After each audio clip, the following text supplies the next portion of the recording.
chamo Mônica Parreira, estou com os cabelos soltos, finos, lisos, uso uma blusa creme, escrito Mulheres Vivas, também estou usando um brinco de argola com miçanga, pele clara, olhos castanhos claros. Então, sou cria de Santa Cruz, nascida e criada nesse território tão amado. Falar de Santa Cruz para mim é voltar num tempo da delicadeza, onde as pessoas se cumprimentavam, se abraçavam, se conheciam, se ajudavam. E assim eu fui me reconhecendo neste território. Lembro que, acho que em 1980, eu tinha uns 9 anos de idade, eu assisti uma peça, um alto de Natal, na Nossa Senhora da Glória. E essa peça, nossa, foi uma avalanche no meu peito. Eu não entendi nada do que estava acontecendo. Eu fiquei em catarse, eu não sabia o que era catarse. Fui para casa e não conseguia esquecer das cenas. E eu não sabia se era a história do nascimento de Jesus ou se era o teatro que eu nunca tive contato. Passou uns anos depois, lá para 1986, mais ou menos, início de janeiro de 1986. Eu fui convidada por uma vizinha, afilhada da minha mãe, Neia, para fundarmos um grupo chamado Neófitos Arte. E, enfim, eu fui convidada para fundar um grupo sem nunca ter tido contato com o teatro. Louco isso, né? Nunca tinha assistido uma peça, nunca, nada. E muito tímida, uma timidez que me fazia esconder. E aí eu falei, mas como fazer teatro? Eu não vou conseguir falar. E ela, não, você vai para ser cenarista. Tá bom. Mas o que é cenário? Enfim, fundamos este grupo, Neófitos Arte, em 1986, janeiro, e passei a participar de todos os ensaios, mesmo com essa missão de ser cenógrafa sem saber o que é. E aí fizemos um especial no Centro Social Urbano, no Cesarão, que é o CSU, em abril, se eu não me engano, de 86, falando sobre o que é teatro para aquelas pessoas do território que também nunca tiveram acesso ao teatro. E se chamava Magia do Teatro. E aí tinha os personagens, me apaixonei muito por uma atriz chamada Rosana. Para mim era a Fernanda Montenegro, né? Linda, incrível. E o Alexandre Silva, que fazia o parceiro dela, que já não está mais conosco, um amigo muito querido, brilhando lá do alto. E participando desses ensaios da magia do teatro, fazendo esse bordado, costurando o que acontece dentro do teatro. No dia da apresentação, uma atriz que fazia algumas esquetes, ela não foi. E aí o diretor, em determinado momento, plateia chegando, muita gente desesperada, esperando a atriz e nada. Em um determinado momento o diretor chegou, vai você. Eu fiquei com terror, aflição, desespero e não sabia o que estava acontecendo. Fui levada para um camarim feito, né, dentro de uma periferia, com cortinas da própria casa da diretora, da Neia. E, louco, eles começaram a trocar minha roupa e eu não vou, meu coração disparado, vou passar mal e, de repente, eles me empurraram para o palco e abriram a cortina. E aí? E aí eu olho para a plateia e o coração e começo, sabe? comecei, foi comédia, né, umas esquetes de comédia, eu olhava para a plateia começou a rir, eu não entendi, mas eu falei, ó, tá dando certo. E ali eu fui batizada em abril de 86. Fiquei nesse grupo até 89, mais ou menos, 90. Aí tive que trabalhar, fazer outras coisas, enfim. E aí o teatro, invadiu a minha vida de uma forma... Não tinha mais como viver. Essa coisa da arte é muito louca, porque ela dá um jeito de te buscar, sabe? Ela vai até o alcance. Mesmo que você não tenha contato, ela te acha e quando você vê, já faz parte, não tem saída. Mas antes de fazer teatro, eu tinha uma sensação que meu sonho era ser bailarina. Eu até falava que eu era uma bailarina frustrada, porque na minha casa, era uma casa muito pobre e rica também, né? Que eu tive uma infância muito rica. Eu não gosto de falar dessa pobreza assim, porque graças a Deus não me faltou o essencial nunca. Mas a minha casa era um quadrado feito de barro, bambu, barro mesmo. E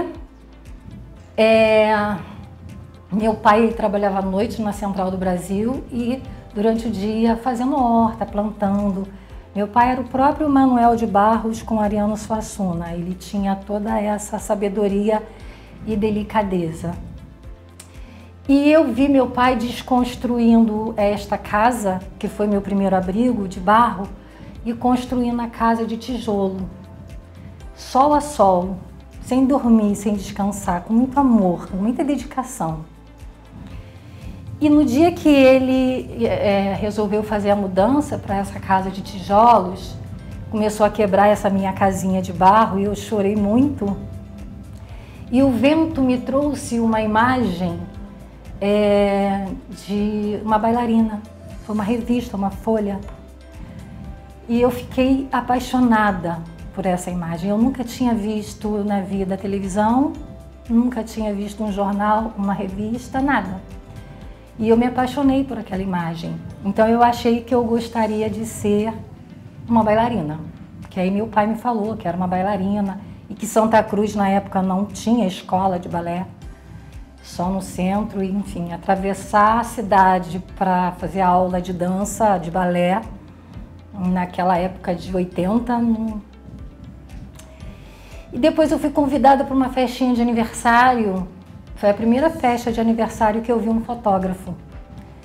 E não larguei o fotógrafo, onde ele ia, eu ia atrás. Aquela câmera analógica linda com a extensão do flash ao lado. E eu querendo entender o que acontecia naquela caixinha. E o fotógrafo, ele muito sensível e atento, ele me convidou para ajudá-lo.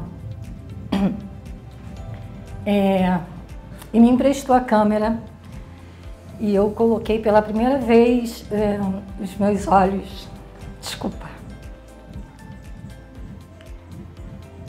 naquela caixinha escura. E aí eu entendi que a partir dali ele congelava momentos.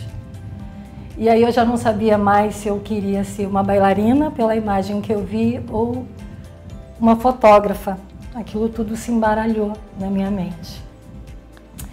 E aí eu fui, né, mantendo o teatro e os outros fazeres. Eu fui uma menina adolescente criada para o silenciamento, a última de 8. Meus pais eram muito conservadores, católicos, e eu fui educada para ser dona de casa. Imagina, 8, a última, 5 irmãos. As minhas 2 primeiras irmãs tinham casado, então eu fiquei sozinha, tomando conta praticamente da casa, porque minha mãe adoeceu e eu tive que pegar essa responsabilidade e não podia ler, não podia estar no teatro e queria fotografia, enfim, uma loucura. E fui atravessando com este sonho, que tinha tudo para ser impossível. mas eu acreditei demais nele e acreditei demais em mim, no que estava dentro do meu coração, porque eu entendi que a fotografia, antes de nascer no papel, ela já nascia no coração. E aí, fazendo alguns movimentos aqui por Santa Cruz, eu não via pessoas na época fazendo registros, né, do que acontecia, e Santa Cruz muito descentralizado do centro. Eu não tinha a menor consciência do que acontecia no centro da cidade, porque eu não saía de Santa Cruz. Mas via o que acontecia em Santa Cruz e não tinha essa memória. Eu ia a bibliotecas e não conseguia achar nada. Eu falei assim, meu Deus, tem que registrar isso. E eu comecei a trabalhar em casa de família, ser babá, enfim, para conseguir minha primeira câmera analógica de pilha, uma coisa linda, apaixonante. E aonde tinha evento, eu tentava fazer estes registros. Muitos se perderam porque a minha irmã cuidava das minhas fotos, inclusive de infância, e a casa dela foi assaltada. Então todas as minhas imagens, todas as minhas fotos foram rasgadas. Eu não tenho uma foto de criança. Eu tenho só a memória, que é a fotografia maior que a gente carrega na vida, né? Mas no papel, que eu acho que é a foto mesmo, a foto tem que estar no papel revelada, eu não tenho. Se perdeu muito neste assalto. Então, assim, foi outro não para mim. Assim, não é para eu continuar.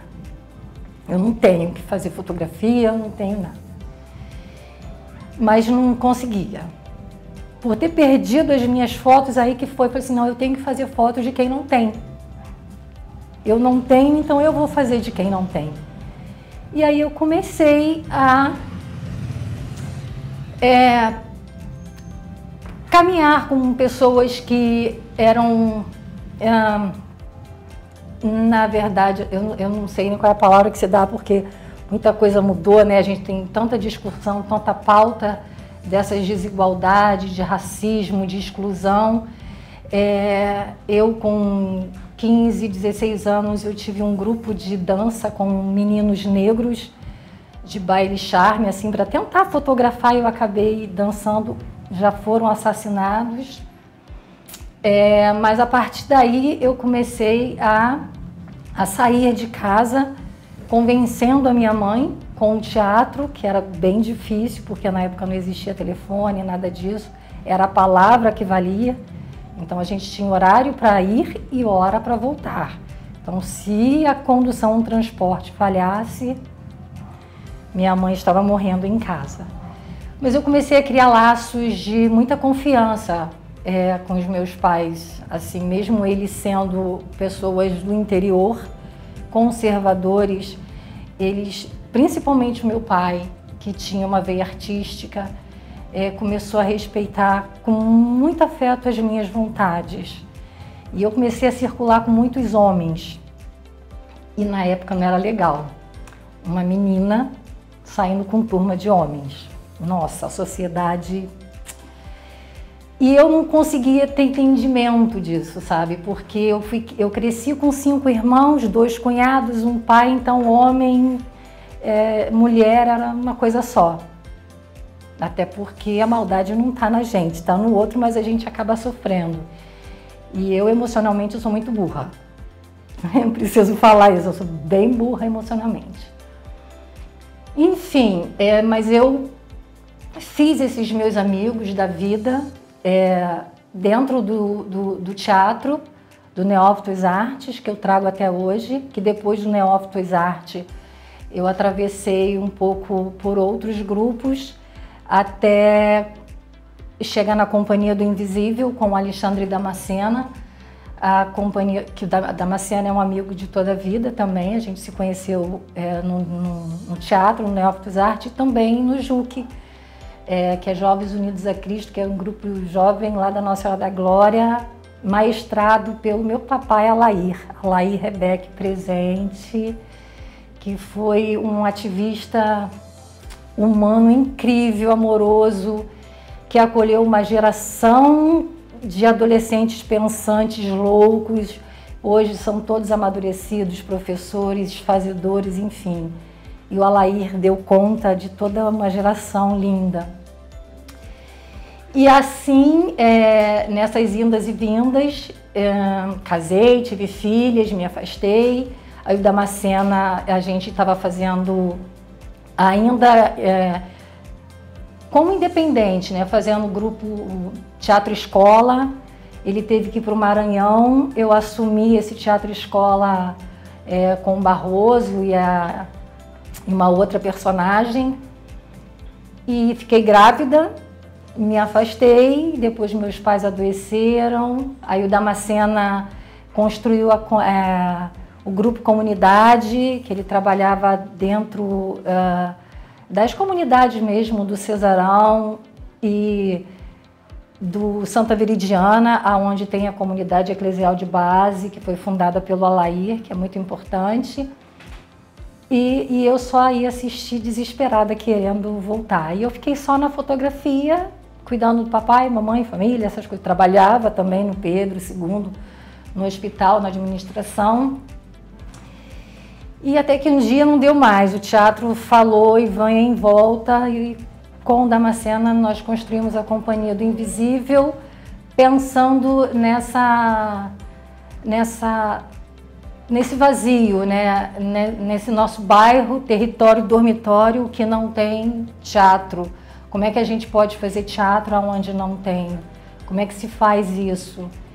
E o Damascena, na época, ele estava estudando Machado de Assis, fazendo faculdade, enfim, fazendo a tese dele, se apaixonou pelo Machado, e Machado tem toda aquela história incrível dele, que nós, enquanto periféricos, né, temos esse... como é que eu posso dizer? Essa identidade, a gente se aproxima do Machado de Assis, por tudo que ele sofreu também. E aí a gente começou a fazer o projeto Café com Machado, que foi um teatro dentro da casa das pessoas que nunca assistiram um teatro como eu. Fui para lá, sabe, para o meu lugar, assim. E aí eu fiz parte da produção e da fotografia. E foi muito emocionante fazer esse atravessamento do teatro dentro da casa dessas comunidades, das favelas de Santa Cruz, assistindo o olhar dessas pessoas, recebendo o teatro em casa, da mesma forma que eu vi o teatro pela primeira vez. Então, todas as vezes que eu saía de uma casa após o espetáculo, eu não me cabia, sabe? Era muita coisa. Como simples podia ser imenso, e eu não dava conta. Tinha vezes que eu não conseguia dormir para lidar com tamanha emoção. Nós chegávamos numa casa e eu fazia o café, a gente levava lanche, enfim, para depois das apresentações trazermos as pessoas para um bate-papo. Então, essa emoção que a gente começou a captar dentro das casas começou a me levar para o meu lugar, para o meu recomeço, para Santa Cruz, aonde eu me identifiquei. E foi lindo, foi um tempo de 2012 a 2016 fazendo teatro dentro das casas das pessoas, que foi assim um dos momentos mais lindos da minha vida, que eu faço muito orgulho de ter feito parte. E dentro dessa loucura toda, eu também me envolvi com outros grupos coletivos, que foi o Cultura na Sexta, com o WG, que faz um trabalho maravilhoso dentro do Cesarão, com esporte, unindo educação. E foi um reencontro com o meu nego, né? Eu vou até deixar uma historinha para vocês aqui, que o WG não sabe. Nós costumamos nos chamar carinhosamente de irmão, irmã, nego, nega.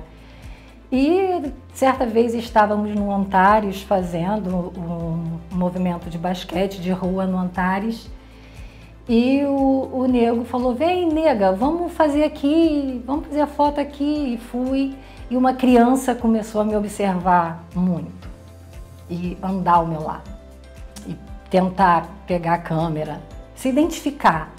E depois o WG, vem nega, vem irmã. E fiz o que tinha que fazer e depois eu sentei no meio-fio do Antares e a criança me perguntou, por que ele te chama de nega? O WG é negro e eu com essa corzinha lagartixa, né? E aí eu falei assim, por quê? A ela, e quando ele não te chama de nega, ele te chama de irmã. Você é irmã dele? Aí eu disse, sou. Aí ela, como pode? Aí eu, porque vem daqui. É cor, ação. Se você juntar cor e ação, o que vai dar? Aí a criança saiu correndo dizendo, coração. Aí eu disse, é isso. WG é meu irmão do coração. E a gente tem essa travessia muito linda. Amo demais. Depois eu conheci o Instituto Casa, que faz um trabalho de arte e educação no aço, que é apaixonante. É um grupo louco de professores artistas que doam suas vidas assim para fazer uma produção, organização num sábado do mês, o dia inteiro, com arte, dança, alimento, enfim. E educação também, porque conta, a Dai Medeiros, ela faz essa coordenação de uma, nossa, de uma plenitude. Quando eu a ouvi pela primeira vez assim falar sobre esse projeto, eu fui atingida de uma forma que, nossa, é tudo. E fui, sabe, fui levada, porque a minha fotografia tem isso, eu preciso que ela me leve, eu preciso estar nesses lugares mesmo. E o Instituto era a plataforma Casa, muita gente até conhece como plataforma, passou a ser Instituto Casa, graças a Deus. Estamos com uma casa nova e assim, vai ter muitos frutos ali, assim como o Cultura na Sexta, né? O Instituto Casa também vai ter muitas frutas, muitas crianças, jovens, pegando esse bastão que é um sonho nosso. E é por isso que a gente acorda e vai. Consequente a isso também, aliado, eu tenho um coletivo que se chama As Mariamas. É um coletivo de mulheres ancestrais, mulheres de todas as idades, muitas analfabetas, semi-analfabetas, ex-moradoras de rua, que não se sentiam pertencentes aos seus espaços, não tinham vozes, né? Muitas são doméstica ou do lar, e dar a ela voz foi um trabalho de muita sororidade, empatia, de acolhimento, e é muito lindo. Tenho um imenso amor, nossa, pelo coletivo As Mariamas, vocês irão ouvir muito falar. As Mariamas, ela é coordenada pela Adriana Arantes, e eu estou como vice nessa produção, nessa fotografia, nesse acolhimento, com essas mulheres incríveis que só me ensinam.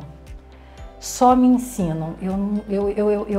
Eu chego para fazer alguma coisa e volto com a coluninha assim, sabe, preenchida, porque é de uma grandeza que não há definição. As Mariamas vêm com esse trabalho de acolhimento e tem um trabalho também intimista, bem próximo ao público, né? É da rua, é do povo, é no toque, é do abraço, também do canto, também da mistura toda ela, de todos os gêneros. E que bom que as pessoas estão se identificando.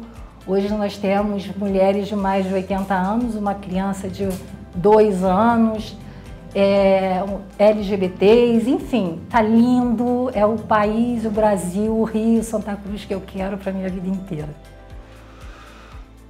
Ai. E como eu sou incansável, eu tô até aqui com a blusa Mulheres Vivas, que é um sonho coletivo.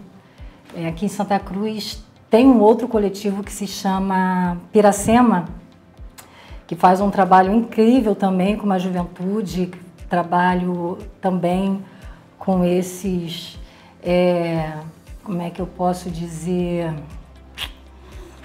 ai meu Deus, que sofrem tantos preconceitos, né, que é o LGBTQI+, e a Marê, que é a coordenadora, junto com a Lari, Larissa, a Tainá, fazem um trabalho incrível.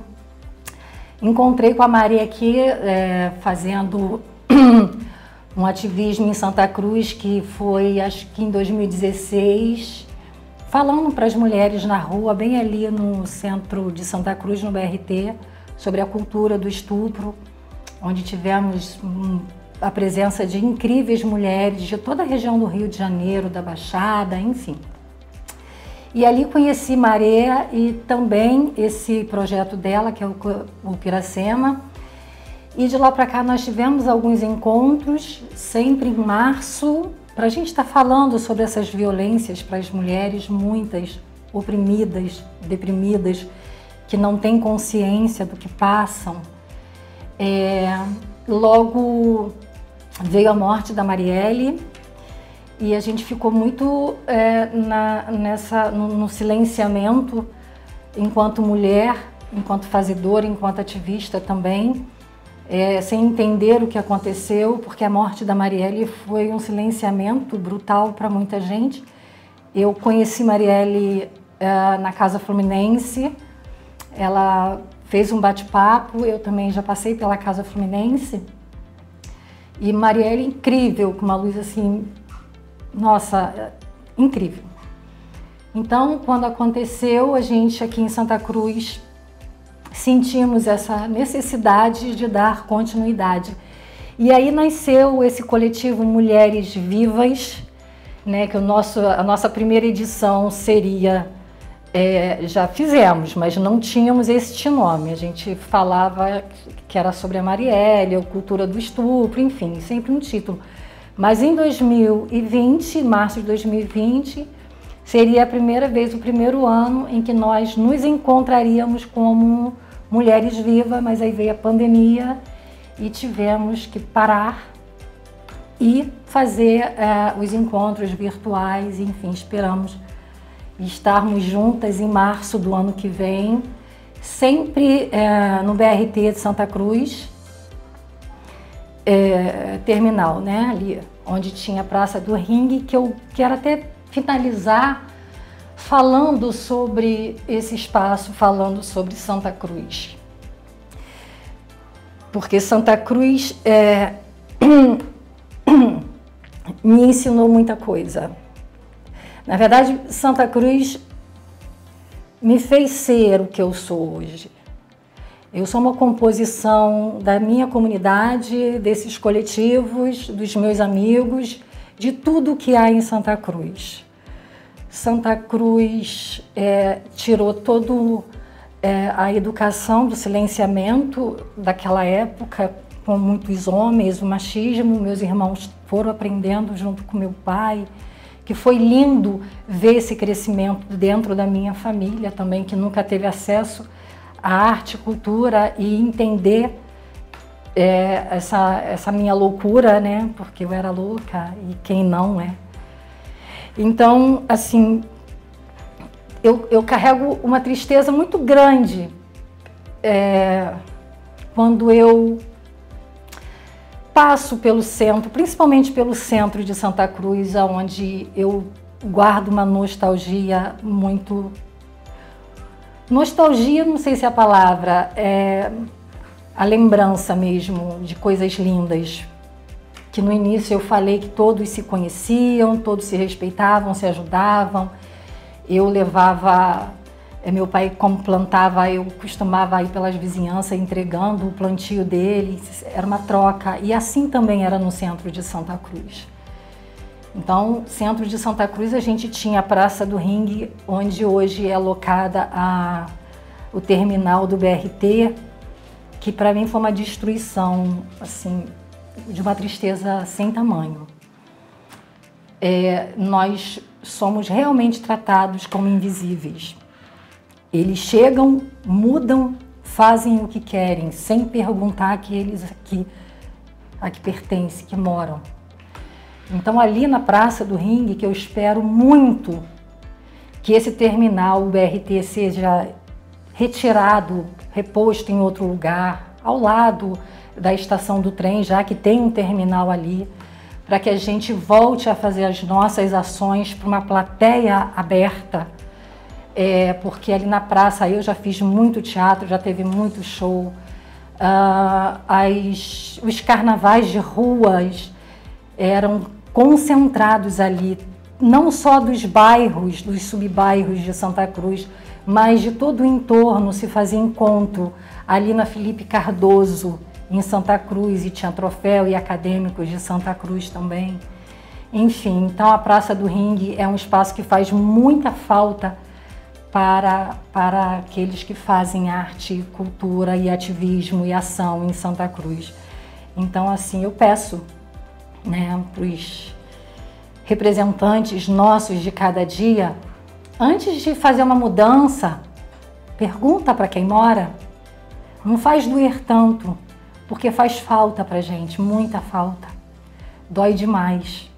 Santa Cruz teve uma mudança para um retrocesso. Os nossos patrimônios ficaram sem acesso, nós temos muito patrimônios que estamos aí na luta tentando pautar junto com esses coletivos e grupos, com os teatros, mas esse espaço, a Felipe Cardoso, era nosso espaço de concentração. Então, assim, é um sonho que Santa Cruz volte a ter este espaço. E quero muito agradecer as pessoas, meus amigos, arteiros, do qual eu tive essa vivência, contato, começando lá do Neófitos, da Companhia do Invisível, Cultura, Plataforma, Casa, as Mariamas, Piracema, Mulheres Vivas, Movimento Territórios Diversos, lá da Elizabeth, Elenco Teatral Amantes da Arte, que é o ETAA, que é uma casa para mim, é uma família, é o teatro resistente aqui de Santa Cruz, que eu prefiro até trocar a palavra do ETA, né, que a gente fala muito em resistir e resistir, que é o que a gente faz aqui, mas eu vejo o ETA como uma mobilização. Esse ano completou 62 anos do Elenco Teatral Amantes da Arte aqui em Santa Cruz, que veio lá do Seu Moacir. Eu via Seu Moacir como um Paulo Altran aqui em Santa Cruz, de tremer. Então a gente precisa realmente dar valor ao que a gente tem, à nossa cultura, ao nosso povo. E também agradecer e estar junto. E eu faço apelo, né? A gente já tem muitos parceiros, a Casa da Rua do Amor, a Ser Cidadão, ao NOP, ao Ecomuseu, enfim, tem uma galera muito linda que está enriquecendo. E se eu estou aqui é porque tive uma pessoa que insistiu demais para eu estar. É a primeira vez que eu estou de frente de uma câmera, para uma câmera. Todos sabem, quem me conhece, que eu sou tímida, eu prefiro trabalhar com a imagem, trabalhar com o abraço, com o acolhimento, mas pelo pedido muito carinhoso da Gisele, desse projeto lindo que ela vem fazendo, e que o Luiz Vaz me levou até ela, assim, que muito me emocionou, Tenho muito somente que agradecer esse momento e eu espero que a minha fotografia, a minha arte, o meu simples fazer venha trazer ou fazer diferença na vida de alguém no futuro, que eu sirva de bastão. E eu acho que já está valendo, porque tem muitos fotógrafos nos territórios. Quando eu chegava não tinha ninguém nas ações e agora eu chego, tem briga de câmeras e eu fico muito, mas muito feliz. E eu me recolho, eu fico observando com muita emoção. Tem gente que diz, vai lá, vai, fotógrafo. Não, eu já fiz e está na hora, né, da gente deixar da passagem, que é muito importante. E eu acolho todos esses novos fotógrafos, estes novos artistas. Estou aqui para quem precisar, aberta para conversar, trocar, enfim. Dizer que o simples pode ser visto sim como o mais importante, que tudo depende do ângulo da luz. A luz é o fator principal para tudo. Eu respeito muito os corpos, os espaços onde eu atuo. Tem pessoas que não me conhecem porque eu não coloco meu trabalho à frente, mas é por muito respeito a estes espaços e estes corpos. E hoje eu estou aqui. Eu não precisei fazer de outra forma. É o que eu disse, a arte de um jeito, ela faz na sua vida, ela te pega, ela te busca e te assalta. E não adianta ter só talento, tem que ter vocação, e a minha vocação é essa. É estar aqui em Santa Cruz, estar entre meu povo, a minha comunidade, o meu coletivo e tentar seguir aí nessa luta por dias melhores, de uma cultura mais vista por quem mora no fim da cidade, porque aqui para mim é o começo. Eu moro aqui, é aqui que eu começo. Então o fim para mim está no centro do Rio. Eu quero muito ver o centro do Rio, a Zona Sul, atravessar a cidade, assim como fez o Ocupa Escola, que foi um outro trabalho que eu fiz lindo. O Ocupa Escola trouxe muita arte a quem eu também devo um agradecimento, porque foi um momento muito incrível, de muita aprendizagem e que acendeu muitas mentes das crianças que eu não tive contato. Então, muitos do Ocupa Escola, os artistas que atravessaram pelo Ocupa Escola, tiveram que pegar um trem e ficavam me ligando. E aí, quando chega? Quando é? Aí eu falei, se esquenta não. Quando o trem ficar cansado, aí tá chegando. Pô, mas já tô num vagão aqui há 24 horas. Eu falei, mas é o tempo que eu levo para chegar aí no fim do Rio de Janeiro. Então que a gente possa mudar tudo isso. Que a cidade seja realmente para todos, todas, todes, tudo.